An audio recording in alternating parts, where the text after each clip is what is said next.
Yes. We're here. He's Freaking back. idiots. Who's this guy? So many Mark- idiots. I mean, Marky, who's this guy? I don't know. But he's over there now. Wait, Titus over now. I'm where I confused. belong. Titus is here. Yeah, right. And I don't know this guy. This is where we usually see Titus on a Tuesday night. Mhm. That's what it's Which been. shoulder is he on? He's over this shoulder on the screen. Okay, so Titus is up there. Johnny, dude. He lives. He's back. What's up, buddy? You guys done now? Yeah. Well, seeing how you doing. Johnny, missed you. Now I'm done. Oh, if you guys would have known what they were talking behind the curtain, man. I just got here. I know. Did you see? Popped I up. don't know what There you're it was. talking about, man. We were Mm-hmm. watching the show. I was watching the show. Yeah. I mean, Marky hates Curtis Cole. Like, I don't know. Always. Sweet I Dudes mean, and 'cause Belt that's swag. You can get the dudes and belt swag too on our merch site. Check that out. Titus rocking Mr. Fourth Row, There you RP go. Radio. The only smart guy in the whole roster gives me a T-shirt. I wear it on most Tuesdays. If talent were to give me a T-shirt, I'd wear their shirts. Titus is too cheap to spend money. That's how I'm so successful. How's it going, everybody? I'm back, as you can tell. For the Good to last- see all you guys again. You don't have the Bischoff music? No, I don't have it. That's copyright. I'm not going to start off my comeback here with a copyright strike on this show. If we haven't got one on That's Sundays fair. by now, we're I went and looked back, and then there was no copyright strikes from watching the rewind, which was pretty impressive. yeah. Yeah. So see, Yep. Johnny, you're allowed like 30 seconds or so. Okay. That's good to know. Well, then go I ahead think and it's sing only it. like 4. No, you don't. No. Oh, go ahead and sing it. Go right ahead. No, they'll cancel us for my voice. Back and better than ever. There. My God. I think that's better than Costa would have done to begin with. So we'll just keep it Probably, with yeah. that. We saw how good he could do the chicken dance, so I mean, Which time? well, the first time It's- you didn't even do it. No, but we That got the was an video. effort. That We was- got it. Bruce that was Wayne's effort. brought it out of him. He needed a proper chicken dance. We got the proper chicken dance. Yeah. We got it. I wasn't Oh, a God. sucker. All right. First off, before we begin, we got to give some kudos over to Titus over there in the top right for covering for me Yes. for the past month. Thank you, Titus. Greatly appreciate Yes, you as Titus. My always. pleasure. Good always. stuff. A round of applause. Yes. It is great to have we're dead. Deathdrop back. I mean, let's be real. From the minute I met the dudes, all the way back when the world was shut down, this is John's the heart of what gets done here. So it's great to have you back, buddy. And I'm here for a while now, so you guys have to deal with my piss poor attitude from time to time. So get used to it. I was gonna say it's not your sense of humor that attracted us to you to begin with, so it's okay. How is that going to be different from before you took time off? Exactly. Right. So All right. basically, you didn't need the time off. You just could have been here John, last month. the one thing I could say is you remind me of one of my favorite TV characters of all time, Dr. Oh. Cox from Scrubs. I don't think I've ever seen Scrubs. Dr. Cox reminds me a lot of you. Which one is cocked? I only watched that once. He's the one that's like the mentor to JD. Oh, okay, yeah, the old, yeah. Yeah. All right. The one that says people are bastard coded bastards with bastard filling. No. Certainly illustrates the diversity of the word, I guess. All right. It's been a long time since I've done this, so let's see if I don't butcher this one too bad here. How's it going, everybody? Welcome to another edition of the Dudes and Belts Recharge post show here on YouTube and Twitch tonight, I do believe. I am your host, Johnny Deathdrop. Yes, I am returning tonight. And boy, do we got a show to talk about this evening that we just saw about 15 minutes ago. Episode Charge number 378. Crazy. Before we get into everything, let's introduce the panel for this evening. And I know, Titus, you kind of changed it up a little bit when you were taking over, but we're going to go back to the way it was before I left. Up on the top left, we have the one that lives way up there on the east coast of Maine. He is the inventor of the Beacon of the Week. He is the lover of pickles and the pickiest of pickle eaters, the one and only Coastal Crusader. It's What's been a going on, month. I'm everybody? doing it now. I hope you enjoyed our cold open as much as we did, but there was nothing cold about what we saw tonight on Charge. From the opening bell to the last match, it was straight fire, and we're going to talk about it. And on the bottom, we have our resident masshole himself. He is the tolerator of pineapples on pizza. That is for sure the one and only Marky Pins. It's not exactly for sure. It's just a given statement that I've let you know about, and other people who make statements. Nope, I was there. It was for sure. Trust me. You keep exaggerating that moment higher than it is. But anyway, just shut up for 3 seconds. Welcome back. I hate Curtis Cole. All right. Fair Yay! enough. Fair enough. You're killing me, John. You kill me. And on the top right, of course, we have the evil genius of professional wrestling. He is the evil one himself, Titus Machiavelli. How's it going, Titus? Very good to have Johnny Deathdrop doing the intro instead of me. Glad to have the dudes and I in the right square. But nothing was square about tonight on Rocky Mountain Pro Charged. 3 amazing matchups, lots to unpack. Very excited to analyze what we just saw. All right, before we continue here, Hunter Dillon, Mick Diamond, Karan Jones, Queen Vampirus, Lucas Bradwell, Mr. Fourth Row.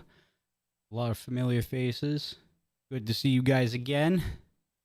And God, having hair sucks because it blows and it tickles my forehead. well, why don't you I'm gonna just go shave bald this again? freaking head again. Just do Gotta it. have, Just bro. do it. You got to have a Titus, cup, you've man. come this far, Titus. Just wait till January to do it. You can earn some extra money at malls and stuff. Okay. well, That's true. Valid point. what right did you there. just say to me? It's a You can be valid Titus point. Claus. What did you just say to me?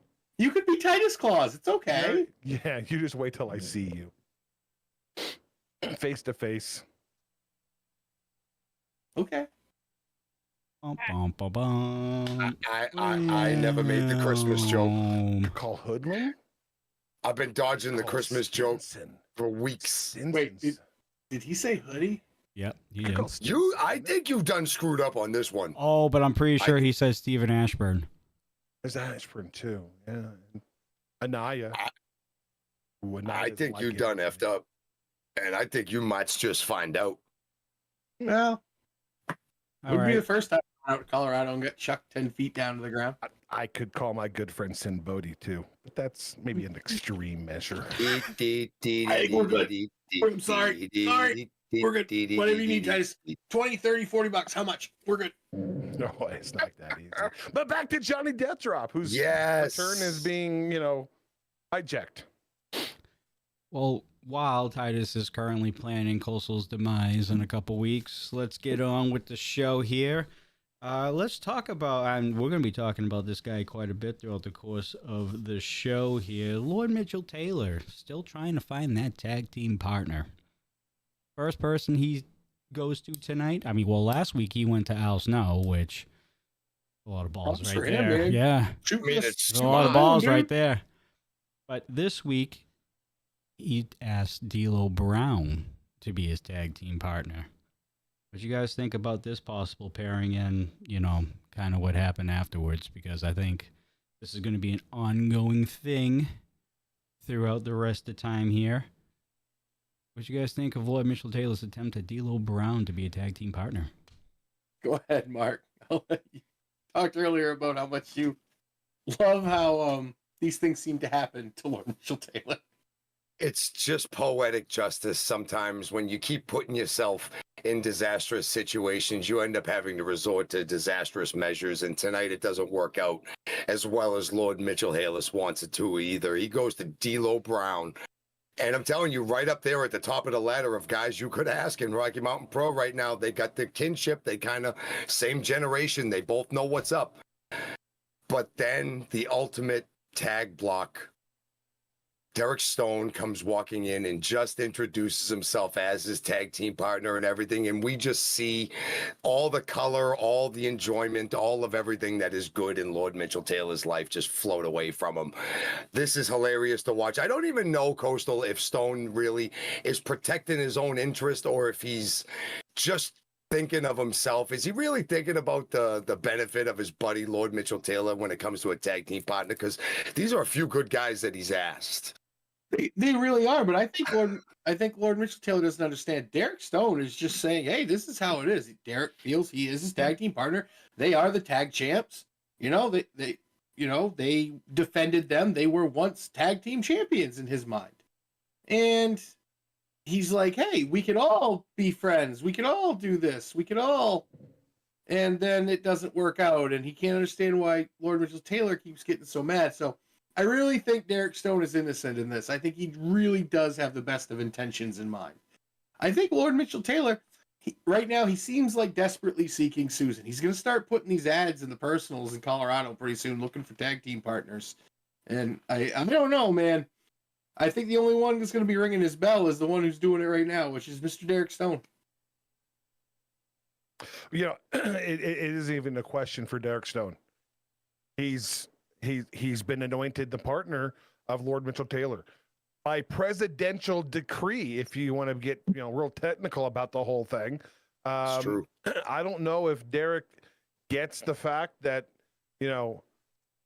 LMT is trying to find himself a new partner because he's walking in and introducing himself. Hi, I'm his partner.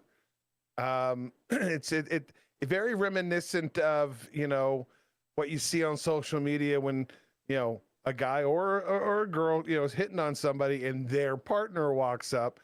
Very similar in that situation. It's just either Taylor has to accept what is and go, all right, well, let's make this work, or he may never find a tag team partner because it is the ultimate pot in a block for sure. He's really putting up a fight of liking Derek Stone and wanting to be around him. He's really trying to block it in every which way imaginable. I don't think Stone sees that, though. Bad timing. This is my guy. Just bad timing on Lord Mitchell Taylor's Maybe. part. Maybe he should start asking people like outside of Denver, Colorado. You know what? Travel abroad. Maybe Lord Mitchell Taylor could kind of use Stone to his advantage. Maybe he could make himself likable and say, "Hey, Eric, instead of saying you're my tag team partner, why don't you say you're my best friend?" And then maybe it won't. Well, I mean, not really, because then he can still be like, "You can be my tag partner. He's my best friend." Like, All right. Either way. We'll be talking about Lord Mitchell Taylor later on in this show. But let's get into the opening contest of this evening, and I thought this was a very good opening match here for this episode. Johnny Casanova going up against Briscoe Crown, your Charge champion. Boys, what did you think about this opening contest? this was everything you want out of an opening contest. It gets everybody fired up. Back and forth champion match. Crowd favorite in Briscoe. Johnny Casanova has his supporters too, I guess. He earned this title shot, we know, from winning Supercharged last time. And now we're getting to see the culmination. And this match was back and forth. That is the way I can describe it. Tonight, I can say that Johnny Casanova's veteranship, his veteranness, and his unique offense almost got him a win tonight. And what I mean by that is there are points in this match, especially in the beginning, where Casanova's in control. Going out of the ring, buying him some time. Going, sticking, moving, kind of driving Briscoe a little crazy, seeing how much he can poke him before he gets, Briscoe's a champion. He doesn't have those nuances that rookies have anymore. He's kind of brushed those off, and now he's really working on building a solid foundation. But Johnny Casanova's a master at pushing buttons, and he's trying to see how many buttons he can push with Briscoe. And that works until Briscoe's natural athleticism catches up with Johnny. We see him, especially the top rope offense. That is what got Briscoe the win tonight. We saw a single leg drop kick. We saw him use the quickness. There was a great back and forth where there was a backslide, and then there was a roll up, and there was a sunset flip, and it was just back and forth. And Briscoe's ability to do that helped carry him. Even through, we see the gory bomb. Briscoe rolls out of the ring. We see another veteran champion later on do that. It's a veteran move. Catch that gory bomb. He rolls out, catches some wind, doesn't allow Johnny Casanova to get a cover. Comes back in. We see what happens. More quickness. Briscoe, the sunset flip rolls him up, gets the win. This is a statement win for Briscoe. This is one of the guys that's been in the locker room the longest, has been one of the longest reigning half champion of the tag team ever, this is a statement win, Marky, for Briscoe Crown. I completely agree with you. This was a big title defense against a guy that's been there, done that, and seen this championship be passed between many guys, wondering if he was going to get a shot. He was a little upset when we saw him the other week, finding out he had no choice. But I tell you, he brought the fight to Briscoe.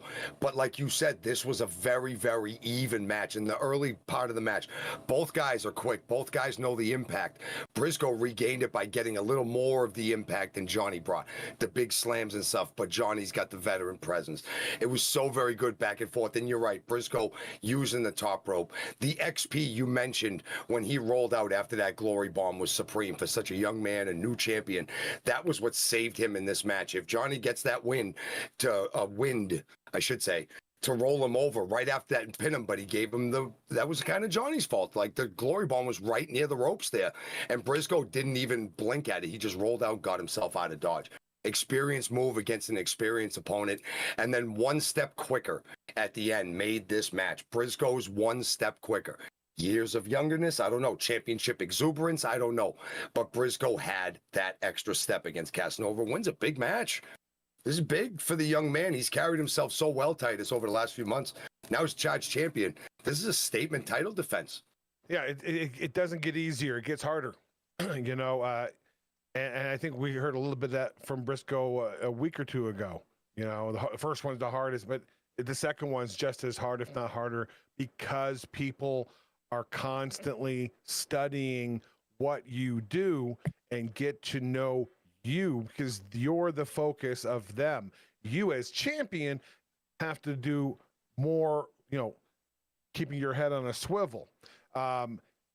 Casanova just got this match, a week ago? And I tell you, maybe he had a little more time. It might have been a different situation, but great matchup overall. Mm-hmm. All right. Before we continue on this conversation about this week's episode of Charge, I want to let everybody know over here on YouTube and abroad, of course, if you're watching over on Twitch, if you don't mind hopping over to YouTube, hitting that like button. And if you haven't subscribed to Rocky Mountain Pro, please do so and make sure you turn on that notification bell. I don't have the bell set yet. No, I don't. The bell. All you got to do is tell me to ring the bell. Thank you, Mr. Titus, for having the quieter bell this evening. He was there. In between sneezes, too. Pretty impressive. It is very impressive. So you don't miss a single Dudes and Belts live show or Rocky Mountain Pro episode or live stream as well.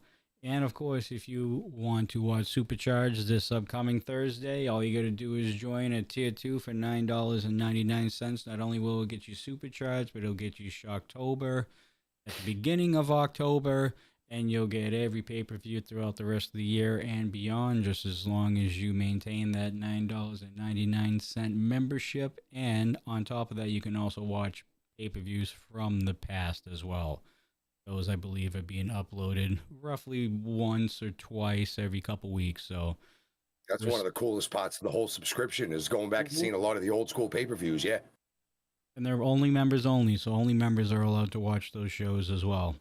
So make sure you put in your Tier 2 membership at $9.99. Or if you just want to be a supporter and support us, $4.99 is a Tier 1. You get all the emotes and loyalty badges that are on the channel, as well as be a part of our once-a-month live stream with talent. I know that I have been gone for a month, so there hasn't been one in August. We are going to plan to do one in September, right before October, and I already have a couple ideas of people to hop on with us next month. So be on the lookout for that. Other than that, let's continue on. Oh, of course, leave a comment below and let us know how we did or what you thought about this episode of Charge. All right, moving on. We're going to talk about Lord Mitchell Taylor again.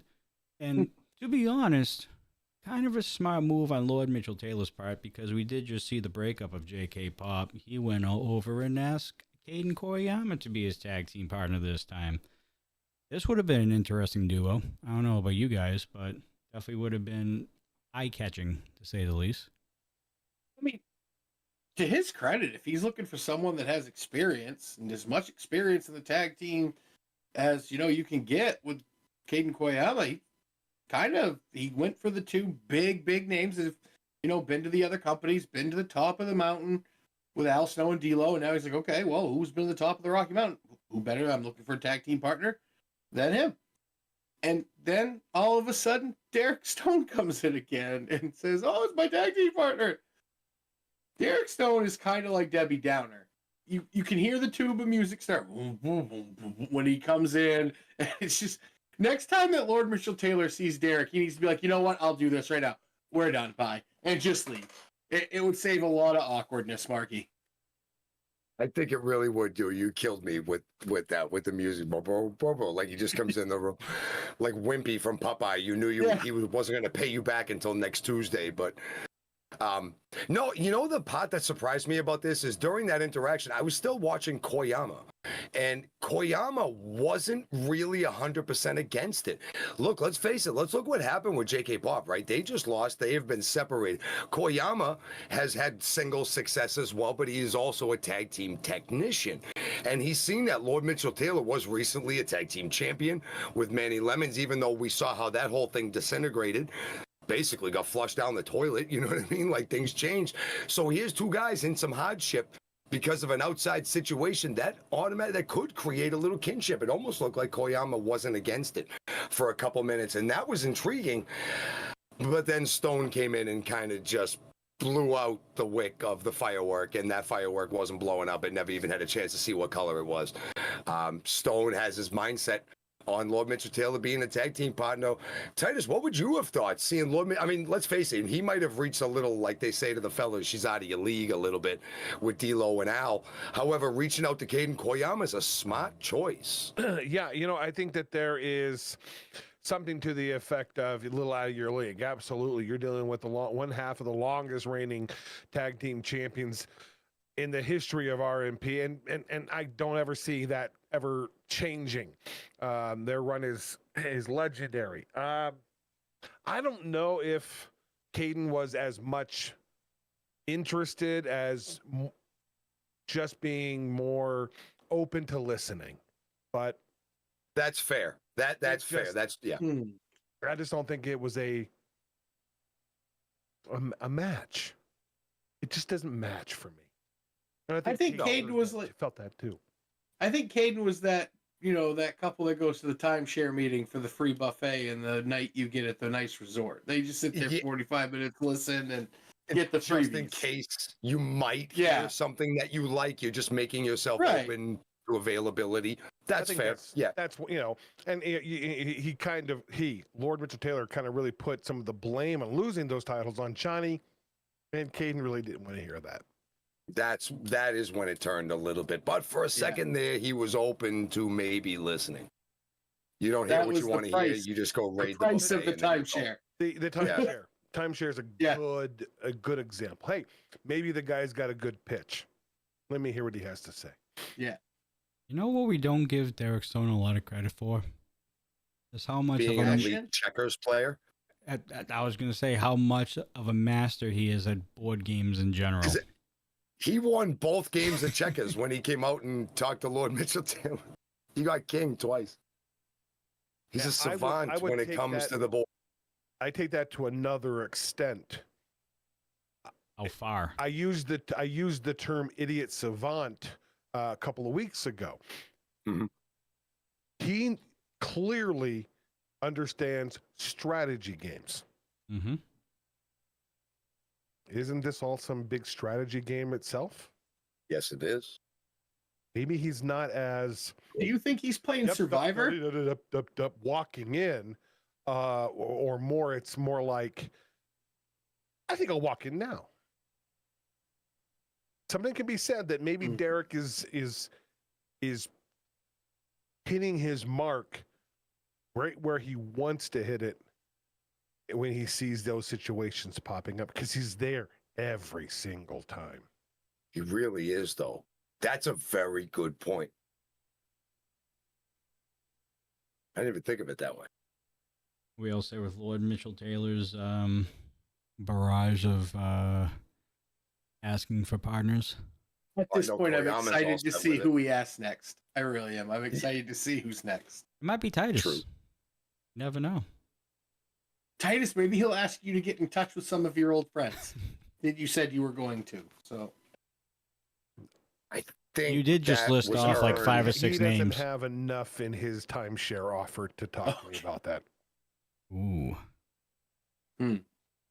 All right. that West Coast real estate's He's expensive. he's pitching, timeshares in Maine. I'm looking for the Bahamas. Dude, timeshares in Maine. Don't. They're up there. They're very much up there. Trust me. I've looked. Moving on. This Trees is- are expensive. Yeah. This is going to be a topic that we're going to be talking about quite a bit over the next few weeks, I believe.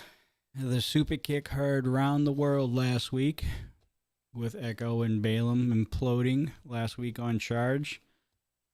Camera crew caught up with Balaam this week, and as we expected, Balaam's not very happy. As a matter of fact, he was looking at a milestone poster. Boys, what did It you was think just this about this past year. interaction? Just in general, because it seems like Balaam, we know the Balaam that we've been watching over the past year and a half, 2 years. We saw his rise in Rocky Mountain Pro from the very beginning when he started. What do you think of Balaam now? Is he changing before your eyes? I think he's hurt. I think he's pissed. I think he's distraught. I think he's all of it. It was his best bro. They've been up and down the road. They've been together a long time. It was such a climb and a half to get those titles. And then, yeah, they lose him and they move on and such things like that. But it didn't happen because then he lost Echo along the way. And for whatever the reason is, you could tell that this guy right now is an absolute dumpster fire of all the emotions at the exact same time. And usually in the ring, it would manifest itself as anger, but he is all of that all at once. KD's trying to get some questions. Balaam can't even bring himself to answer a question.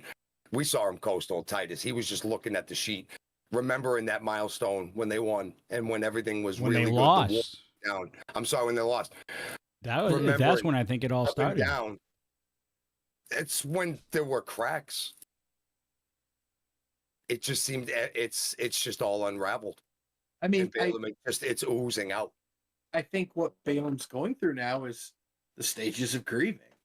There his loss, and then there's anger and denial, and we haven't reached the other two, which is, well, we haven't reached bargaining and acceptance yet. But we are in the middle of anger, as we see. Because there was loss, and then now there's, I don't know. I worry there's self-doubt, and I worry the milestone thing got to me. You think about things that have happened to Balaam at Milestone. Yes, he's got some wins, but he won the Colorado Cup the first year we went out, but got hurt in the process. That probably cost him that title shot in Shocktober. He couldn't cash in on it.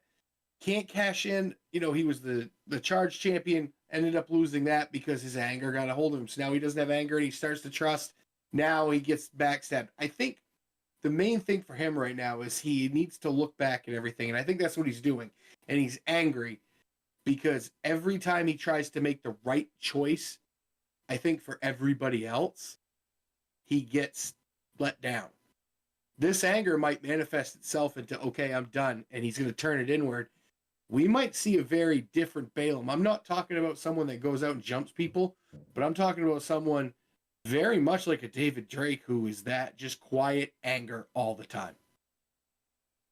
He was another one that lost so much that was close to him at one point. We see what happens. I look at this obviously from a different perspective. You guys talking about the fans' perspective, a fan watching.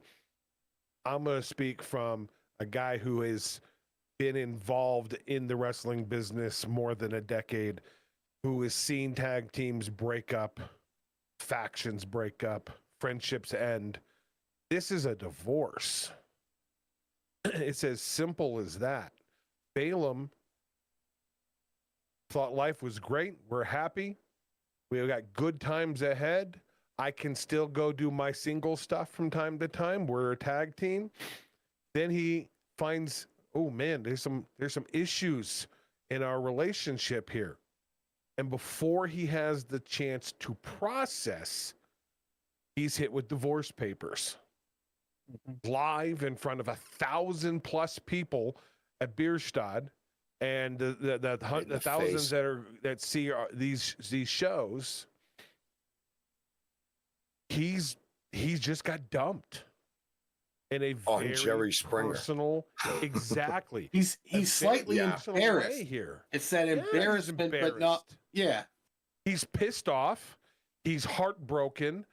He's, I've wasted my time, my money, my energy, my life on this relationship, and it didn't mean it didn't mean as much to Echo as it meant to him. Maybe he's pissed. Doesn't that bring you back to last year's milestone?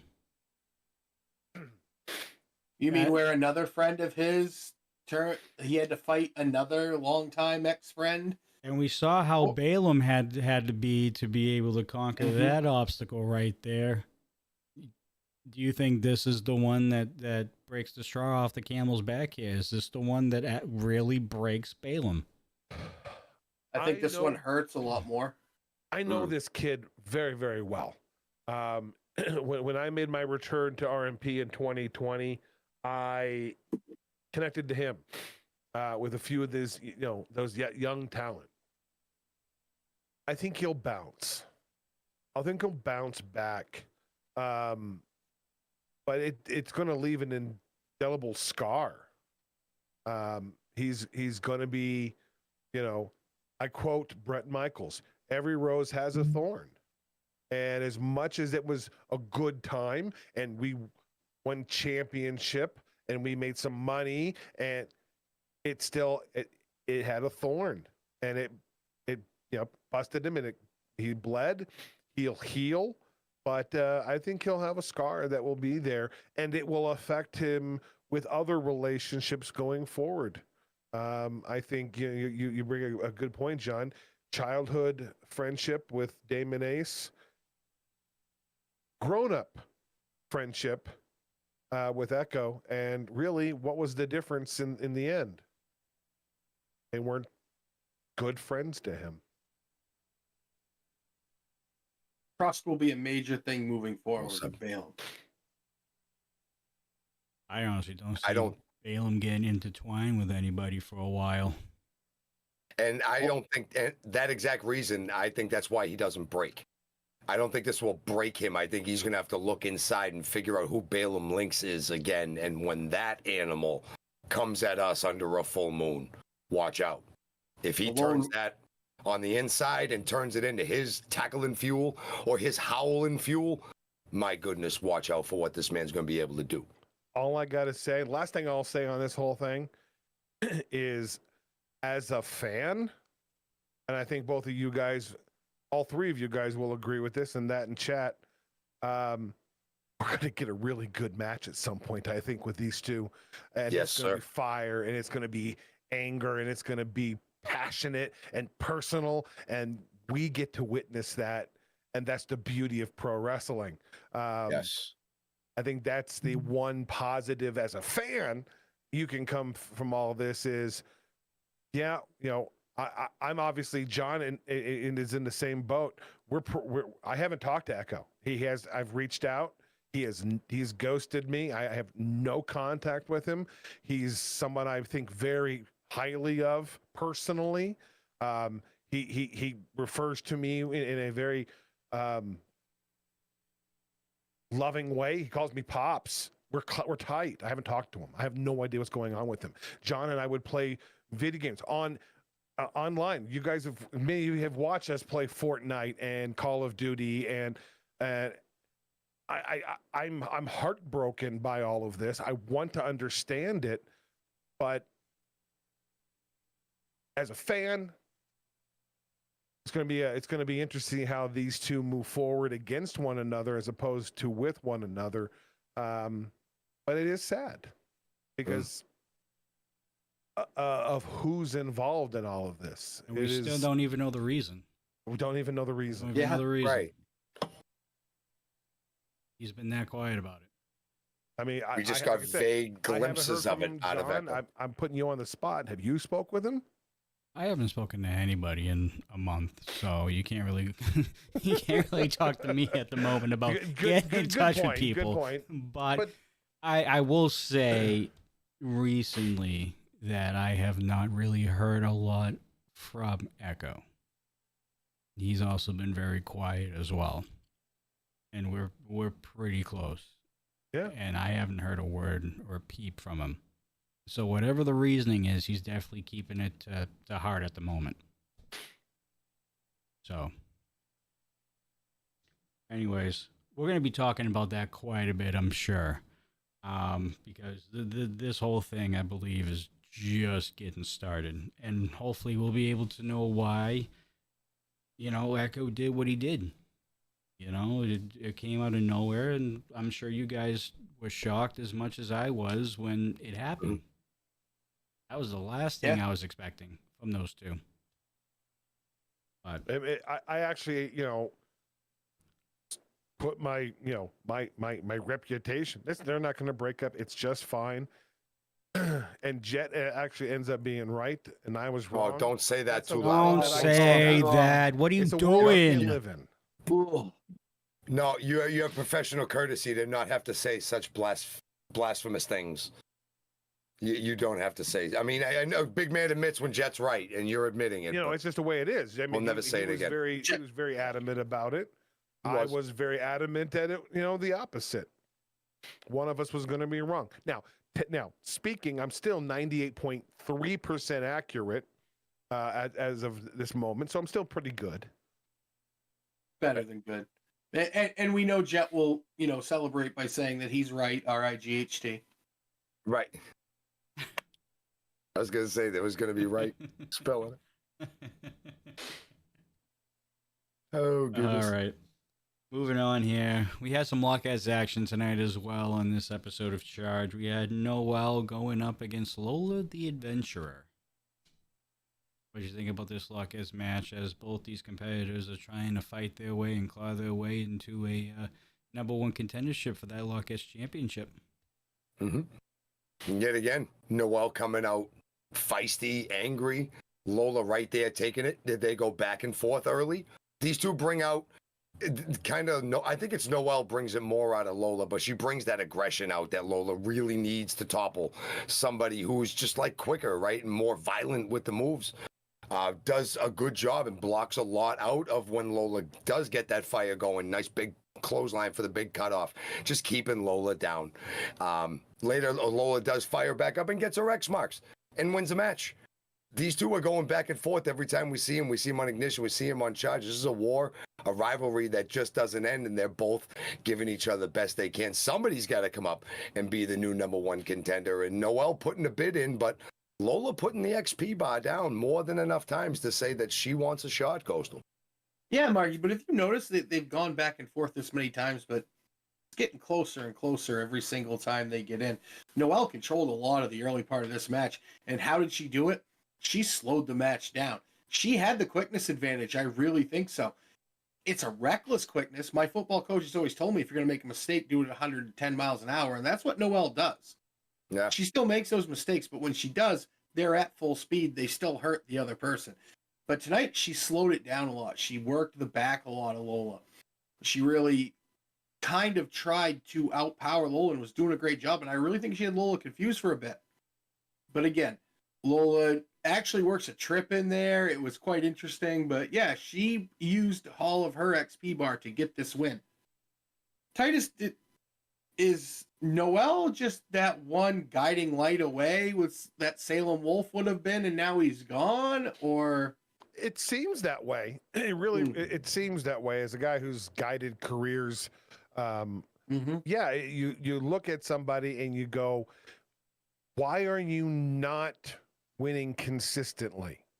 What is it that, and it seems to be a lack of direction. It is always look at the kitty. sort of feel. You're like, you're in the moment, you're doing well, and then you go, oh, look at that. And then next thing you know, X marks the spot and the game's over. And I think that is what we are seeing right now with Noelle. It's a transition period of where you go, I've got my set of skills. They're getting really good, but you haven't put them all together in a piece. They kind of don't fit. It's a puzzle piece that doesn't make any sense to you. Once she puts all those pieces together, then I think she's going to be super, super dangerous. Now, she either puts them together herself, and that can take a whole lot of time, or maybe to your effect, if a guy like Salem was there, maybe he does put them together. The thing you have to wonder is, if Salem were here and he was putting those pieces together, would it be in her best interests or his? So Sure. maybe she's better off on her own because she figures out herself rather than somebody manipulating. Potentially, I would never manipulate anybody in pro wrestling. No, of Oh, course. Ever. No, we never watch that happen all the time. No. What was it? What are you doing with the? We're honoring the Price is Right this week. We're not just bashing Titus. Golly. No, look, that's the thing. I mean, I've had my fair share. I mean, you gotta be kidding me. I knew that Stephen Ashburn was a loon. I knew it from the first moment I talked with him, and I put the pieces together the way I wanted them to be, and made him very dangerous.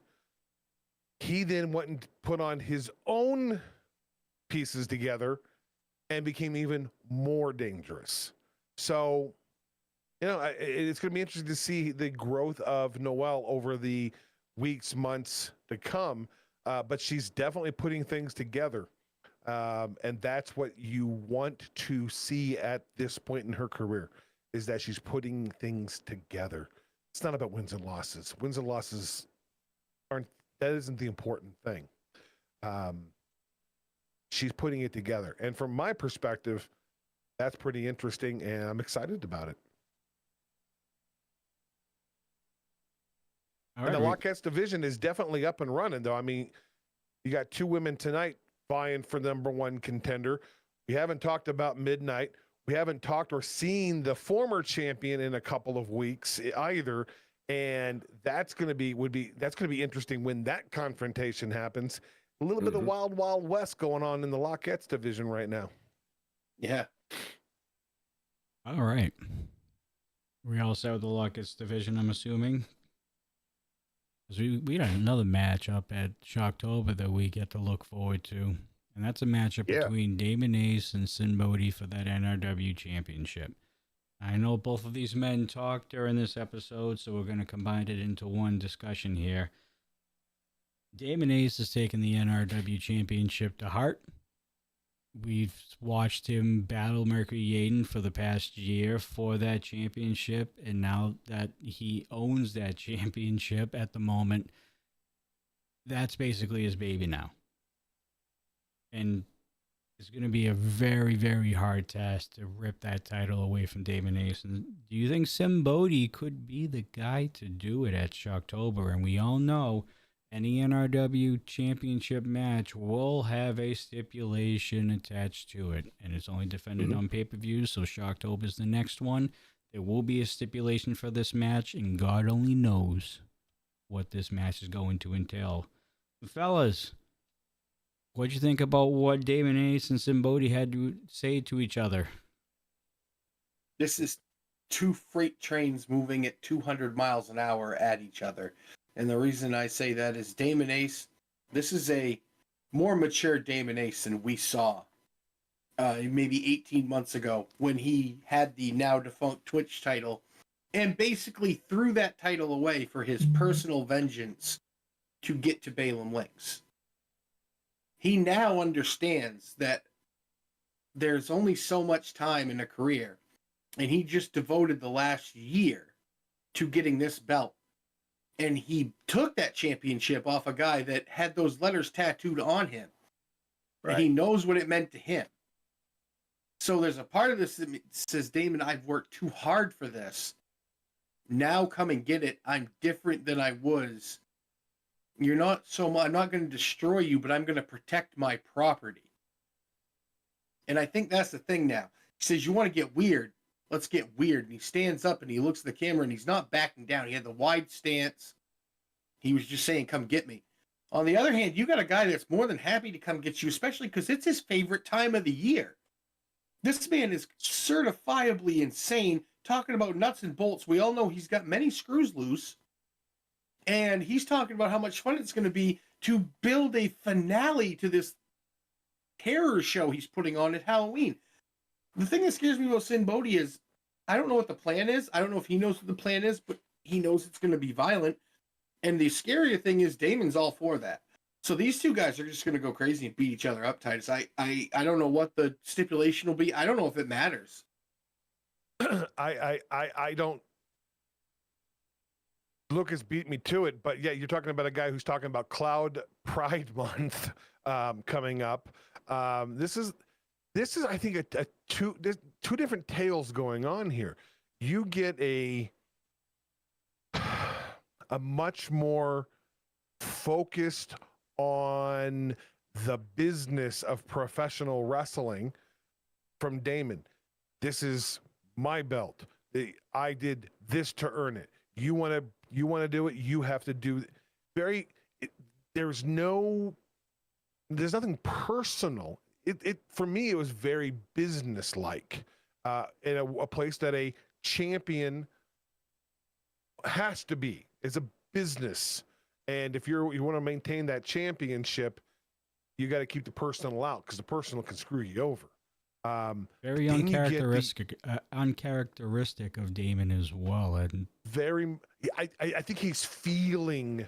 Look, he's a former Charge champion, and I'm not going to knock the Charge champion, the championship, but the NRW championship has more weighted value to it because of the letters it represents. It's a foundational championship. Its legacy is important, and you feel it, much like you do if you're Curtis Cole. Curtis, regardless of what he does out in public, he knows the weighted value of that championship that he desecrates every single day. A good word. And Yeah. I think that Damon has reached that point of, this is serious. This is the NRW championship. It's going to be highlighted 6 times a year in 6 different types of matches. And he has experienced all those different types of matches now for a year. But the flip side of this is Sin Bodhi. Sin came a little scary this evening. Little? And I don't have a clown phobia. It felt a little bit like a horror movie. It felt a little bit threatening. It felt dangerous. And I don't think that's what we've seen from Sin over the past months. He's been a little bit more entertaining, a little fun. This wasn't fun. This was scary. And I think Damon may also go, look, this isn't just any guy. This is a guy who's a little out there. And you have to take that a little bit more serious. Because with Sin, I think anything is possible. Most men have a limit to what they're willing to do. A guy like Sin Bodhi, I don't think he has a limit. I don't think he has That makes fear. sense? Yeah, I don't think he's scared of anything. Not at all. And that's what makes him have literally no limit. If you're not afraid of any of the consequences of what you have to do inside that 18, but you go anywhere you have to. But you're going up against a man that's named Damon Ace, and he has gone there many times himself. I do think, to your point, Titus, he understands the weight of the name Sin Bodhi. I think he understands of who he is and what this title represents. And I think this is two men going about the same way in their own way. Sin is getting darker, and he had an edge on him tonight. You're not wrong. He had that. But Damon also stepped up and had that as well. This is going to be a clash of two of the same kind of personalities from a different generation that go about it a little differently. But this new Damon Ace, I'm telling you, he's making me a believer. Well, yeah, and take a thought backward, Coastal, and think about the match these two had. What Damon unloaded onto Sin, and Sin, laughed it off, asked for more. Yeah. And I don't know if Damon's experienced that before. He didn't seem to hurt Sin Bodhi. There's a couple of ways we can look at this. One is Damon is questioning, can I hurt him? There's another way to think of it that Damon goes, oh, that didn't hurt him? Well, let's dig in deeper into my mind of terrible things to do to you. So this is what separates champions. One is I can't do it, and the other is, oh, let's think of more violent ways. And that's what I honestly think Damon's coming out on the other side of that. I don't think there's a doubt in his mind. If he's like, that didn't work, cool, I'll use a hammer or I'll use a screwdriver. We have seen him do that before. We've seen him go to many toolbox times. items, yes. Yeah, so I think this might have been, it's super serious. I think Damon will go to another level. It's going to be I think fun. he's going to have to. I honestly think he's going to have to. Yeah, I don't think he's going to. I think if he wants to retain that title, he absolutely needs to. And it brings... It's never, as I said earlier, when it comes to Briscoe, it doesn't get easier. You don't get that first defense and go, okay, well, I know how to do this now. It gets harder. Otherwise, you'd never lose a championship. If you've figured out how to keep it, you'd never lose it. As I say, any given Sunday, somebody can beat somebody, and it's increasingly more difficult to retain. That's what makes Dustin Urich's 2 years as champion so impressive. JK Pops so impressive, because they continue to get harder and harder and harder. And if Damon is to survive this, what's around the corner? Right. Yeah. Because if it's going to get harder, what's around that corner? It's going to be interesting. The target just keeps on getting bigger and bigger. Yeah. So we have Damon's that. a pretty big guy. So we have that, and I do believe we also have the RMP championship that will be defended at October between Curtis Cole and El Presidente Danger Dean coming up as well. I'm sure we'll be hearing a lot about that in the coming weeks as that comes closer. But before that, We're just about 5 weeks away from we're October. we're close. Yeah, Right around we're almost the at the corner. first week of September. So, all right, moving on to the main event this evening. Speaking of Rocky Mountain Pro Champions, we will have Right. Curtis Cole in action in the main event tonight on episode 358 as he took on Brew. And quite frankly, I think the RMP champion literally probably got beat if it wasn't for that one fall outside of the ring. Yeah, no, there comes a point in everyone's career, no matter what you were in, where you reach top of one tier and you say, what do I need to do to bust through to get to the next tier? And that was Brew tonight. He goes, all right, I'm up here. This is the champ. What can I do? And he showed up. Exactly what he did. Left it all in the ring, 100% out there. He had Curtis Cole numerous times in this match, the offensive end of it. Beating on him, got him in the corner. Curtis had to use, it wasn't the moves to use tonight. He used his brain, and that works both ways, good and bad. Well, and We the saw- rocks. I'm getting there. That's part of using his brain. We see him tonight. He picked and chose his spots. He hits the leg lariat. He sticking and moving. And then every time Brew hits a big offensive moves, he finds a way to get near a rope. Or, near the end of the match, he rolls out of the ring. That was such an I hate to give him credit, but that's using your brain. You know you're not going to survive a 3 count there. You roll out of the ring and you suck your wind on the outside. You know you only got a 5 count with the RMP rules the way they are, but you got 5 seconds instead of 3. And if you get counted out, I don't know. Could he lose his title if he got counted out? I don't think so. It doesn't feel. I don't believe so. So he knew that was a safe way out. And then Brew did. Maybe this was Brew's only mistake in the whole match, was to go out and get it. But Brew knew he had to win. He knew he had to get a pinfall. I don't think he wanted a count out victory. Pinfall.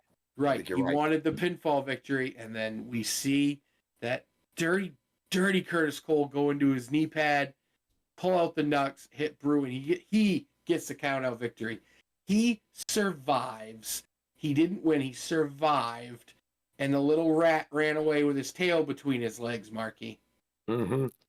Proverbially and literally. It was an absolute exposition on how to barely get out of Dodge without the L. Brew looked so good. He was ready. He is really growing into it. Making the mistakes, but he figured things out over this last year. He's been through hell and back. We've seen it. We've seen what's going on, but he is now stepping up into the big matches. And against Curtis Cole, he threw Curtis Cole around out there like they were at training one random night. I'll tell you, Brew looked outstanding in this match, but Cole just had the wherewithal to survive, to get the ropes, to just get out.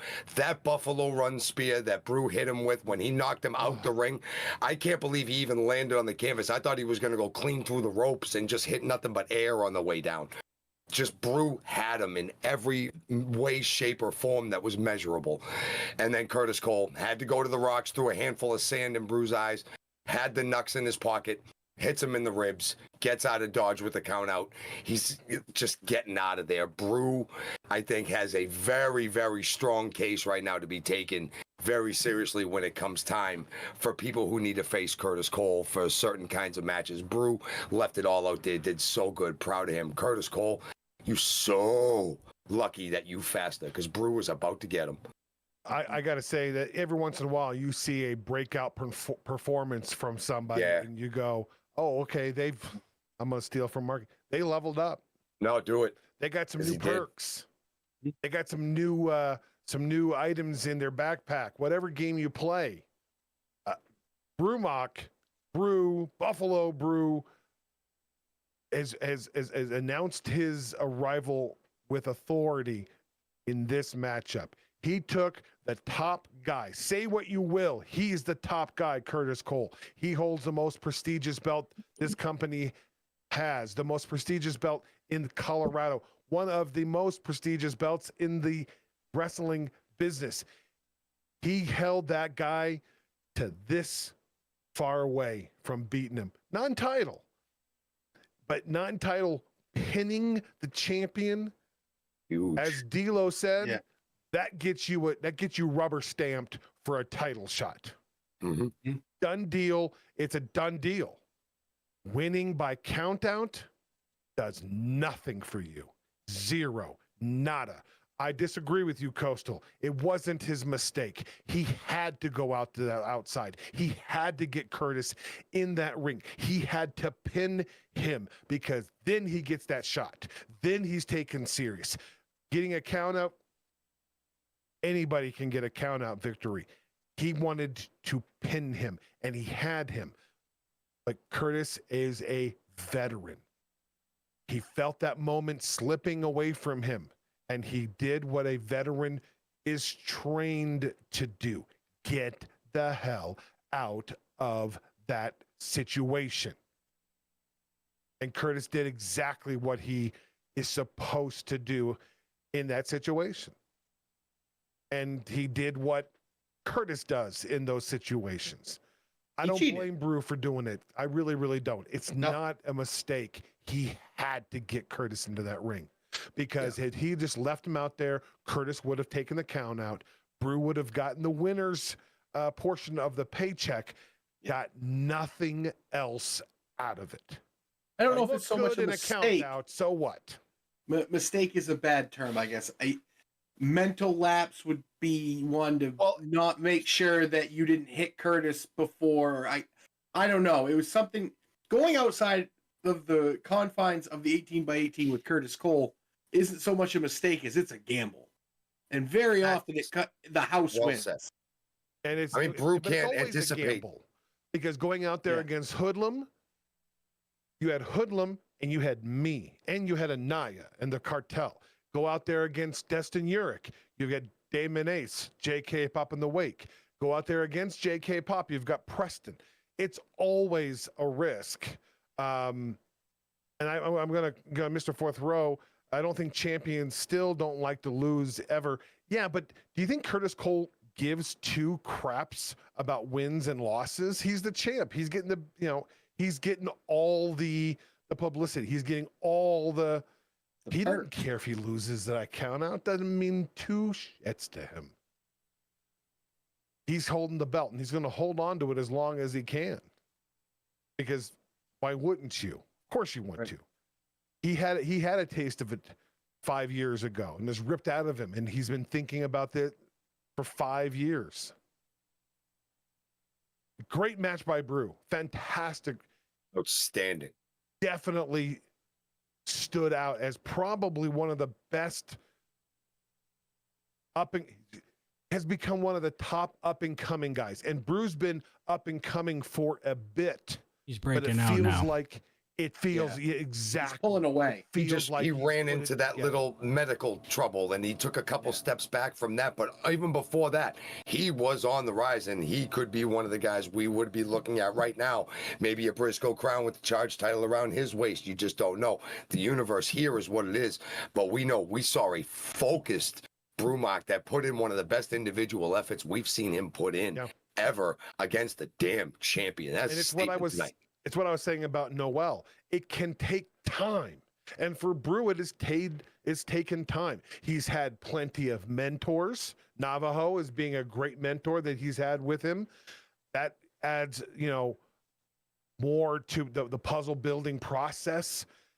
Once you put those pieces together, man, something special happens. And I think we're about to see something special with Brew.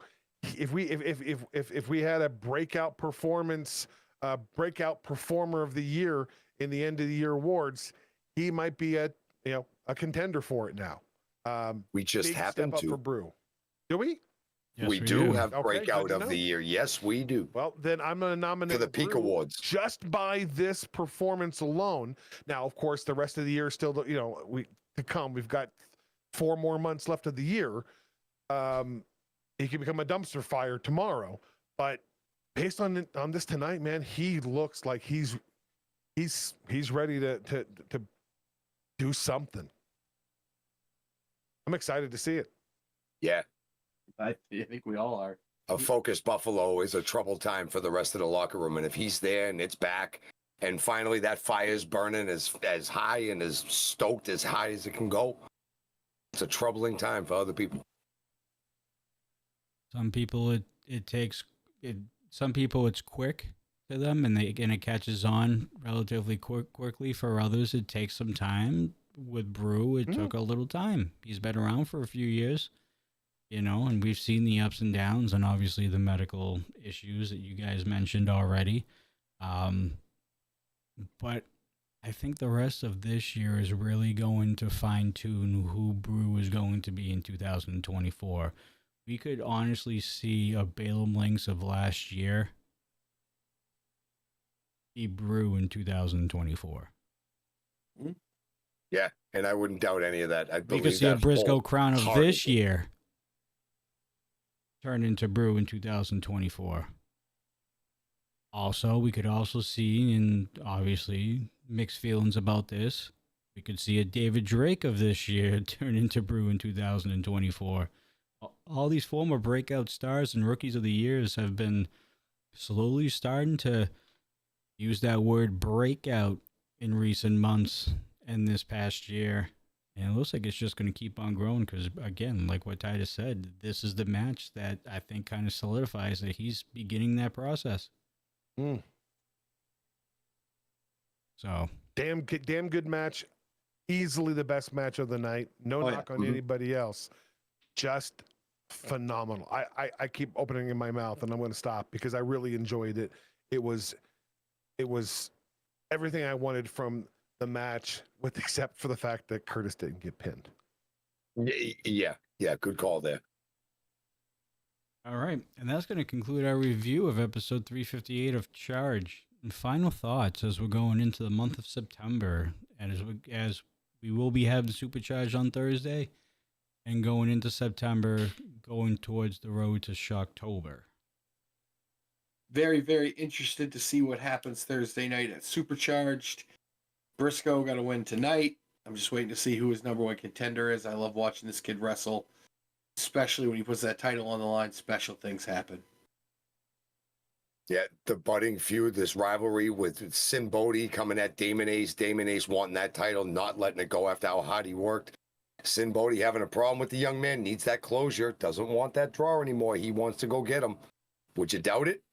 I don't know, but it's a clash of the Titans at Shocktober as far as that goes. Well, it's starting to get real serious. We got Supercharged in a couple of days. As we were sitting here, I do know I'm got a little birdie who's telling me it would appear that we will hear from our Rocky Mountain Pro champion on Thursday night at Supercharged. He will have an address to the RNP faithful. Yay! Titus, you want to make people tune in? Well, maybe Brew will come back out and finish the job. Okay, yeah. Let's hope maybe someone will shut him up. But That sounds outstanding. That's all I know at the moment. I do know that Briscoe will be defending. Charge champion always will defend on Supercharged. And we will crown a new number one contender. Who's Johnny Casanova, just last Supercharged, won a 8-man tournament. That was tonight. His cash in on his Anytime Anywhere. Now we're going to see a number one contender crowned somehow. So you have to tune in, hit that join button. It's just on that left-hand side. JOIN. If you're Jet, right. JOINE. and hit that join button, hit that 990 on the join the A. To see it. All right. So I don't have it's not as much fun if he's not in chat. No. I know. He would have spelled it JOYN. It's not as much fun, but it's still fun. It's still fun. It's still much fun. You're right. Dias, I'm going to have to have you push Supercharge a little bit because I don't have dates and times with me because it's my first day back and I'm not completely prepared. Oh, I'm so sorry. I'm just reading that an epic first night back for Johnny and you're not prepared. It's epic. Epic. Did your dog eat your homework? My face is epic, okay? That's all I got to say. Doors are at 6. VIP matches at 6:15. The show itself begins at 7. Right, so that is 9 o'clock over here on the East Coast. Correct.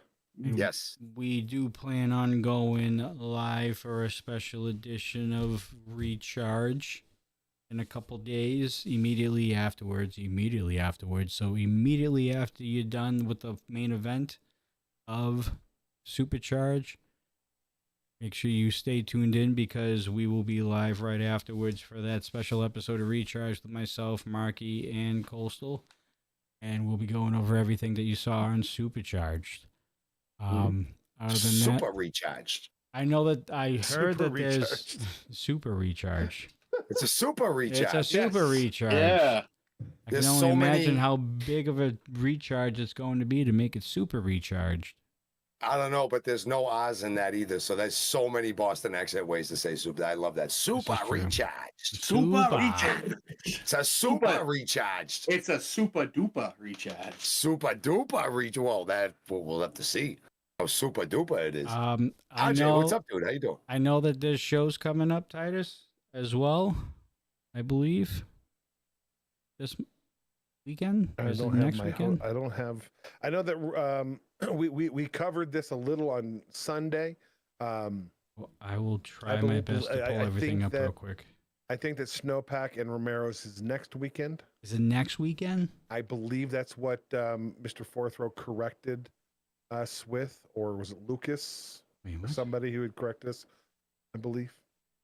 We've got Supercharged on Thursday, TV taping on Friday. That I'm 100% sure of. Oh, I hit the wrong one. Biestad, downtown. Biestad. Hold up. Okay. Biestad. Yeah, so it's There's Mr. just Fourth beer Row. start this week. Bierstadt, yep. Okay. All right. That's the updated schedule. Okay. All right. So you have beer start this Friday. I believe you guys start at 8 o'clock. Depends on whether it's an indoor or an outdoor, and that depends on the weather. All right. Well, Mother Nature. well, I'm not in charge of that. then. Mother Nature. So the only thing I'm going to say is that that Rocky Mountain Pro will be at beer start on Friday. Correct. There you go. Outstanding. I Yes. will not be responsible for times or misinforming you guys, so I'm just going to keep my mouth shut. It's just Get there early to get you a will real see parking them. space. Yes, either at like 5 o'clock, and you're guaranteed to see them. Just make sure you have a couple beers and just If chill we're out. outside, I believe we start at 8 from 8 until 10. If the weather is poor and we're inside, it's from 9 to 11. What's the weather look like? It's Colorado, brother. No, We'll find It's out like New England, Friday. man. Wait 5 I minutes. know. It might They're like snow us, for man. all we know. Taking all 4 Seriously. seasons in a day. Yeah, this is true. Some days. And of course, we will have. I have the expectation that we will be outside. Okay, so there you go. From Awesome. From 8 to 10. Correct. 1,000 of our closest friends of the RMP faithful. Love What a it. crowd, dude. It is a solid 1,000 people out in that front parking lot, man. The energy must be, it must vibrate. Us. That's not me. That's not Yaden. That's the location themselves. That's Bierstadt reporting numbers to us on who was there. So over 1,000 people in attendance. So That's so Whatever. pissa. biggest show in the biggest show in Colorado and the biggest in the West. That's a fact. All right. Other than that, Well, folks. I said it, so it's a fact. Not argue. You could Normally say I it's up, would, were but you there? I would probably agree with you with that statement. No, I'm not saying it. Were you there?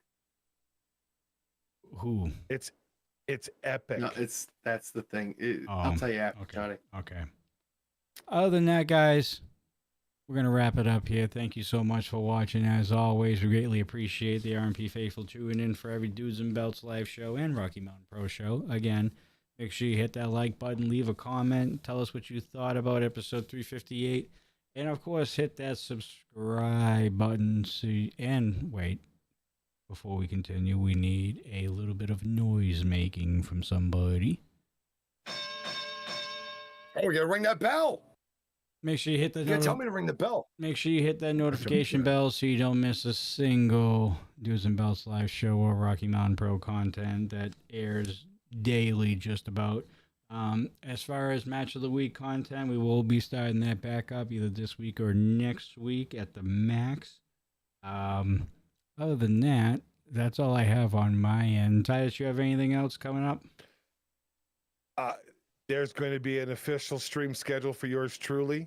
It's coming very soon. Right here, Titus Plays Games. Oh, I'm also going to be... Garfield. Already had a couple of little streams already.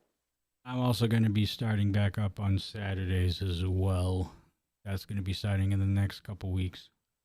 I know that I will be streaming Saturday, and it will be Starfield, and it will be nothing but Starfield for the next. Is that coming out this Saturday? Friday. It's out Friday? It's out Friday. I will be busy with RMP business.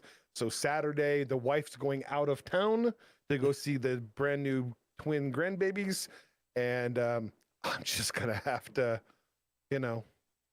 fill my time with video games. Yeah.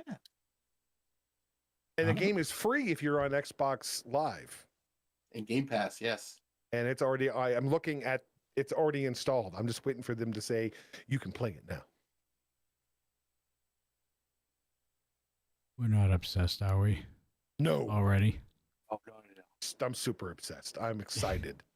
I'm very excited. I haven't seen a lot of videos on it. I saw the trailer Man. for it, and I was like, And It's Maybe. what you wanted from No Man's Sky There's back some when. things about as a guy who plays a lot of No Man's Sky, there are things that it doesn't do that No Man's Sky does.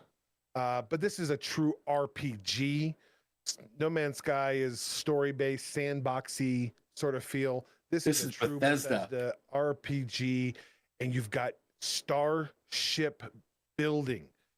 You can customly build your own ships and colors, and it's just, I'm excited. I'm building the Falcon. Somebody's already put out, because it's been tested by so somebody's already put out a picture of a pretty good Falcon build. It's pretty good. That's the fun thing, is about the creative part of the game. So yeah, that's what I'll be doing Saturday. All right.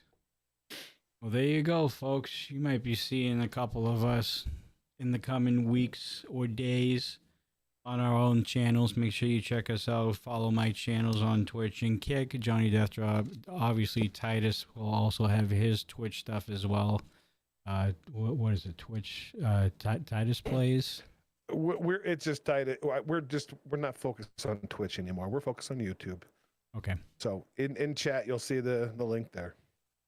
All right. EG Titus Place. And other than that, folks, we are going to wrap everything up. Again, thank you guys so much. For myself, Johnny Deathdrop, Coastal Crusader, Marky Pins, and the evil genius Titus Machiavelli. We will see you guys on Thursday for a super recharge. Super recharge. It'll be so epic. Right after Supercharge from Rocky Mountain Pro. Love you, Hunter. As always, folks, stay safe, stay classy, and we'll see you on Thursday. Take care, folks.